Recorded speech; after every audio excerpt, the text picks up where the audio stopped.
Stéphane, Salut Mario. sommes-nous à un moment pivot, un moment charnière dans l'économie mondiale, le genre d'année dont on reparlera dans un demi-siècle? Je sais que tu t'intéresses à l'économie et notre voisin, les États-Unis, pèse lourd dans l'économie mondiale, mais surtout c'est son dollar, le dollar US qu'on dit roi. Depuis longtemps déjà, c'est beaucoup lié au pétrole et aux échanges qui se font avec le dollar américain, particulièrement quand un pays, une puissance veut acheter du pétrole.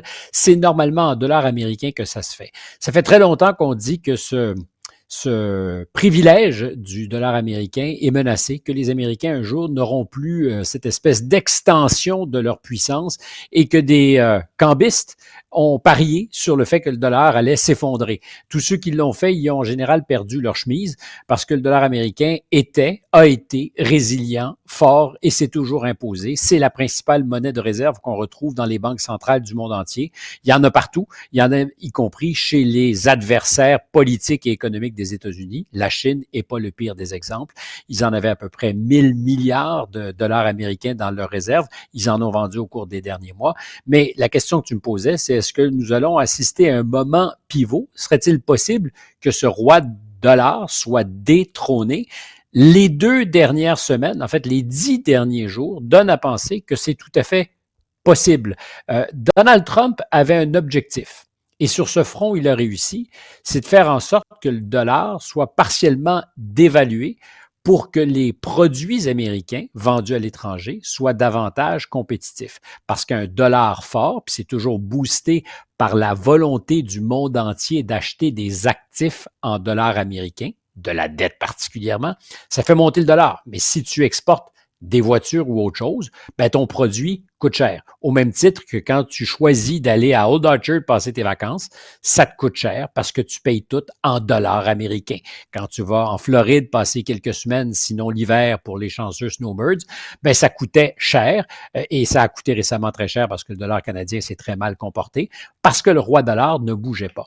Or, depuis 2 semaines, depuis l'annonce des droits douaniers imposés par Donald Trump, on a vu d'abord que les bourses mondiales vacillaient, mais qu'il n'y a pas eu une ruée sur des actifs en dollars américains, particulièrement les bons du Trésor, qui sont l'éternel refuge en toute crise politique en 2008-2009, alors que l'épicentre de la crise financière des subprimes, c'était les États-Unis. Et paradoxalement, ceux qui avaient peur, ceux qui avaient la trouille, qu'est-ce qu'ils faisaient?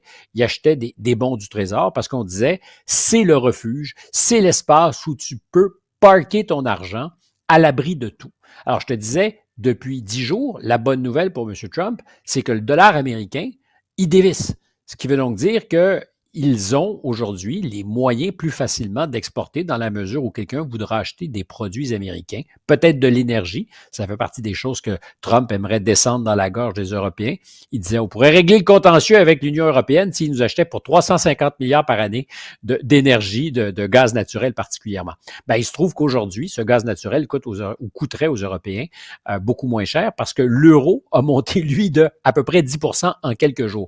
Donc, ça, c'est la bonne nouvelle. Mais il n'a jamais voulu, M. Trump, se départir de la puissance du dollar qui leur permet de remettre à l'ordre des pays qui veulent utiliser le dollar, mais qui le font de la mauvaise façon, parce que la Banque centrale peut toujours sévir, punir. Et là, ce qu'on constate, c'est qu'il n'y a pas d'appétit pour la dette américaine. Il y a des dizaines de groupes financiers puissants, de cartels investis aux États-Unis qui ont rapatrié, ou en Asie, ou en Europe, leurs actifs, ont vendu des titres américains, mais n'ont pas investi dans des bons du Trésor, ont choisi simplement d'être cash ou en euros en Europe ou ailleurs en Asie. Et qu'est-ce qui s'impose comme l'espèce de valeur refuge? Ben, c'est les obligations chinoises que tu peux acheter, mais qui te donneront un très mauvais rendement. Pourquoi mauvais rendement? Parce que tout le monde en veut. On se bouscule pour acheter des titres de dette chinois. Et soudainement, c'est quelques monnaies asiatiques qui sont essentiellement en orbite autour du yuan chinois, qui s'imposent en période de tempête comme la zone où il y a moins de turbulences.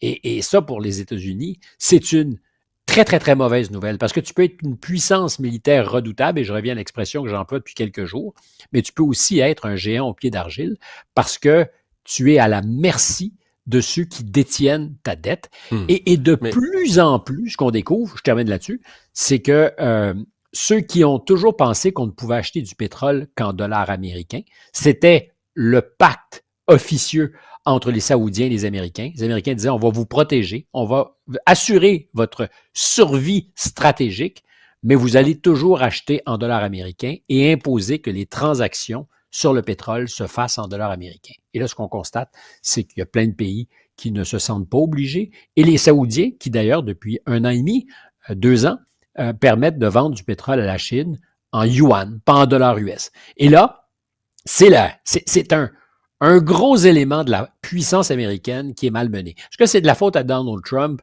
Non, parce que c'est une crise qui se prépare et qui est annoncée depuis très longtemps. Mais là, c'est comme si d'un coup, la marée était descendue, puis on découvre qu'il y avait toutes sortes d'affaires sous l'eau qu'on ne voulait pas imaginer. Et les Américains sont dans une position où on peut le présumer, ils seraient moins puissants. Mais en fait, c'est toute la question où on se demande, est-ce que Trump a bien mesuré toutes ces affaires, là, bien mesuré, parce que il y a deux façons de gérer, là. Tu sais, tu peux partir, mais toi, tu veux faire un grand changement, comme lui semble vouloir le faire avec les tarifs. Tu peux avoir, comme aux échecs, là, tu sais, un plan où tu sais exactement, tu as pensé 12 coups d'avance, ou tu as des gestionnaires, puis c'est pas nécessairement mauvais, même dans des compagnies, il y en a qui font ça, qui vont dire, ben, à un moment donné, là, faut que tu brasses toute l'affaire, tu crées le chaos, puis du chaos, à un moment donné, la poussière va retomber, puis tu sais, tu vas replacer les meubles dans la pièce, là, tu comprends? Tu sors toute de la pièce, puis tu vas la recomposer autrement, puis dans le chaos, tu vas se générer quelque chose qui va finir par être mieux. Là. Le statu quo est plus possible, tu brasses la cage, puis sans savoir exactement la destination finale, là, tu comprends? J'ai l'impression que Trump est plus dans cette deuxième catégorie, mais que là, une fois le chaos créé, la poussière retombe, les affaires sont pas... Il n'y a rien qui se passe comme dans les hypothèses qu'il avait imaginées.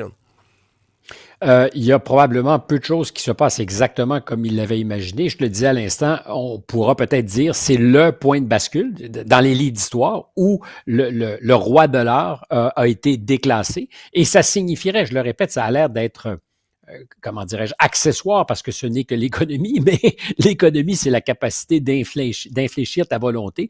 Et comme la planète entière fonctionne au carbure au dollar américain, à partir du moment où tu dis c'est plus nécessaire, puis ça pose des vraies questions sous-jacentes, puis je vais répondre à ce que tu viens de dire, mais imagine que tu as la plupart des grandes banques centrales qui se demandent peut-être qu'est-ce qu'on fait avec nos dollars américains? Est-ce que c'est justement cet îlot de stabilité? Est-ce qu'on en a vraiment besoin? Est-ce qu'on a encore besoin pour acheter notre énergie de dollars américains? Puis la réponse à toutes ces questions, c'est non, non et non. Donc, qu'est-ce qu'ils vont faire? Est-ce qu'ils vont larguer ces dollars américains, ces obligations américaines? Si c'est le cas, ça met les États-Unis dans une position d'extrême vulnérabilité, sinon peut-être même de défaut sur sa dette. Là, c'est pas de la science-fiction économique, ça pourrait arriver, ça c'est déjà vu, c'est pas ce que je dis qui va arriver, mais le matin où tu commences à contempler l'hypothèse, tu pognes le vertige, mais dangereusement, parce que ça va être des radiations d'actifs colossales. Est-ce que Trump avait prévu ça? Évidemment, je ne le sais pas. Il aura en tout cas été l'accélérateur d'un mouvement qui s'était engagé. Donald Trump n'est pas responsable de ce que les États-Unis sont dans cette situation de vulnérabilité, mais en jouant comme il le fait, et l'a fait, il crée un espace dans le chaos de vulnérabilité aussi, probablement sans précédent. Je dis souvent que nous vivons une époque formidable. Je t'assure que si le dollar devait se mettre à dévisser et qu'on voyait de plus en plus de pays se dire c'est pas du tout pour une option d'acheter de la dette, tu te retrouves dans un scénario qui pourrait être, disons, perturbant, pour dire le moins. Un mot sur le début du procès de Meta. Est-ce que ça représente? Ça a commencé hier? C'est une grosse affaire parce que on a tous dit au moment de l'investiture du président Trump, il est maintenant dans la poche des géants de la tech. Et si tu te rappelles, c'était tous ces représentants de la grande industrie technologique qui étaient présents.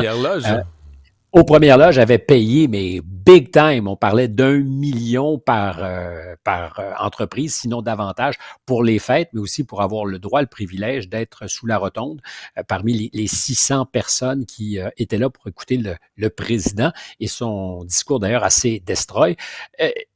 La surprise, c'est que Meta, M. Zuckerberg, qui avait annoncé un réalignement idéologique sur la question de la censure, de la liberté d'expression, mais sur plein de choses, il marchait sur la peinture qu'il avait lui-même couchée au sol. C'est quand même celui en 2021 qui retire la parole au président Trump. Il lui reste quelques jours au pouvoir après l'assaut contre le Congrès. On lui retire son droit de s'exprimer sur ce qui était à l'époque Twitter.